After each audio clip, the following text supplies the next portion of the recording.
রাজনীতিটা হোক জনগণের সেবা করার নেশা, নট লাইক পেশা। সুতরাং যথাযথ কর্তৃপক্ষ আর জনসাধারণের কাছে ক্ষুদ্র এই মানুষটার একটু আর্জি থাকবে যে অন্তর্বর্তীকালীন সরকার গঠন করা হবে তাকে যাতে পর্যাপ্ত সুযোগ দেওয়া হয় দেশটাকে একটু গুছিয়ে দেওয়ার জন্য। USA 16 President Abraham Lincoln said, "Government of the people, by the people, for the people." এই চিন্তাটা যদি কোনো সরকারের মাথায় কিংবা মনে থাকে, সেই সরকারের কখনোই স্বৈরতান্ত্রিক চিন্তা ভাবনা মাথায় আসার কথা না নেই। ভাইয়া এবং আপুরা, দয়া করে হাতে যদি সামান্য একটু সময় থাকে, এই ভাইয়ের 3 থেকে 4 মিনিটের এই আলোচনাটা পুরোপুরি একটু দেখিয়ে, যদি মনে হয় আপনাদের এই 3 থেকে 4 মিনিট সময়টা বৃথা গেছে, তাহলে কমেন্ট সেকশনে যা খুশি ইচ্ছা বলিয়ে আমার কোনো কিছু অভিযোগ থাকবে না। কিন্তু যদি মনে হয় এই ভিডিও থেকে সামান্য কিছু ক্যালকুলেটিভ চিন্তা ভাবনা আপনারা পেয়েছেন, তাহলে দয়া করে এই ভিডিওর তথ্যগুলো সবার মাঝে একটু ছড়াই দিয়েন। সেটা ভিডিও শেয়ার করে হোক কিংবা আপনার মুখের তথ্যের মাধ্যমে হোক। গত 2 দিন আগে দেশে এমন একটা পরিস্থিতি হয়েছিল যেন মনে হচ্ছে সাধারণ জনগণের দেশটা দ্বিতীয়বারের মতো স্বাধীন হলো। স্বৈরতান্ত্রিক আমিত্বভাব বিশাল এক রাজনৈতিক দলকে কিভাবে অভিশপ্ত করে তুলল, যে দলটা কিনা এই দেশ জন্মের ইতিহাসের সাথে সংযুক্ত, সেইটাই দেখলো সমগ্র বিশ্ব। এই স্বৈরতান্ত্রিক শাসন ব্যবস্থা এই দেশে যাতে আর কখনো আসতে না পারে, সেটা দেখতেছেন যথাযথ কর্তৃপক্ষ। সেটা অলরেডি আমরা সবাই জানি। এর পাশাপাশি এই ক্ষুদ্র মানুষটার আরো কিছু যোগ করার একটু আর্জি ছিল, যদি আপনারা সেই জিনিসটা বিবেচনায় রাখতেন।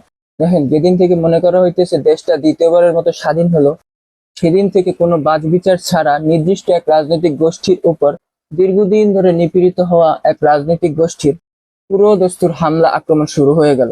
কিন্তু এইটা কি দেশের সাধারণ ছাত্র জনতার দ্বিতীয়বার দেশ স্বাধীন করার কোনো উদ্দেশ্য ছিল? পাশাপাশি বলা হইতেছে যেভাবেই হোক দেশে দ্রুত সময়ের ভিতরে নির্বাচনের আয়োজন করতেন। আচ্ছা, আপনি যদি সাধারণ জনগণ হয়ে থাকেন, আপনি এই মুহূর্তে দেশে কয়টা রাজনৈতিক দলের কথা বলতে পারবেন? সদ্য অভিশপ্ত হওয়া রাজনৈতিক দলটা ব্যতীত সর্বোচ্চ 2 থেকে 3টা। তার ভিতরে একটা দলেরই আছে সরকার গঠন করার মতো সামর্থ্য। তার মানে কি, একটা দল স্বৈরতান্ত্রিক শাসন ব্যবস্থা কায়েমের মাধ্যমে দামি নির্বাচন দিয়ে দীর্ঘদিন ক্ষমতায় টিকে রইল, আর অন্য একটা দল ফাঁকা মাঠে নির্বাচন করে কোনো প্রকার প্রতিদ্বন্দ্বিতা ছাড়া ক্ষমতায় উঠে বসলো।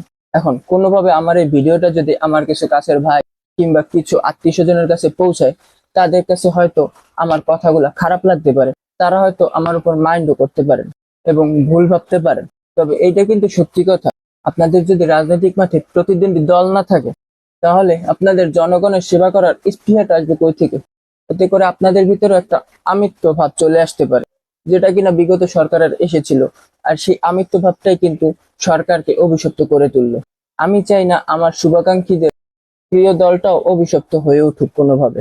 এখন আপনারা বলতে পারেন আপনারা আপনাদের চারপাশের লোকজনের সবসময় সেবা করার চেষ্টা করবেন। এখন গত কিছুদিন ধরে যে পরিমাণ আক্রোশের পরিস্থিতি তৈরি হয়েছে চারপাশে, এতে করে সাধারণ জনগণের ভিতর ইতিমধ্যে ভীতিকর এক পরিস্থিতি তৈরি হয়ে গেছে। আর এরকম হতে থাকলে আপনাদেরও জনগণ বয়কট করতে খুব বেশি সময় নেবে না বলেই মনে হচ্ছে। আপনারা বলতে পারেন আপনারা গত 17 বছর ধরে এভাবেই নিপীড়িত হয়ে এসেছেন, এজন্যই তো জনগণ এদের উৎখাত করে দিয়েছে। এখন আপনারাও যদি এদের মতোই আচরণ করেন, তাহলে জনগণও তো আপনাদের 2 দিন পর এভাবেই উৎখাত করে দিবে। আর ছাত্র জনতা অনেক ত্যাগের মাধ্যমে বিশাল এই দানবীয় সরকারকে উৎখাত করেছে একটু ভালো থাকার আশায়। সেই ভালোটাই যদি থাকতে না পারে, তাহলে এত ত্যাগের মানেটা কি রইল? আপনারা বলতে পারেন তুমি কিভাবে বুঝলা জনগণ ভালো থাকবে না? ওই যে, আপনাদের যদি কোনো প্রতিদ্বন্দ্বী না থাকে, তাহলে জনগণের ভালো করার ইচ্ছাটা আসবে কই থেকে?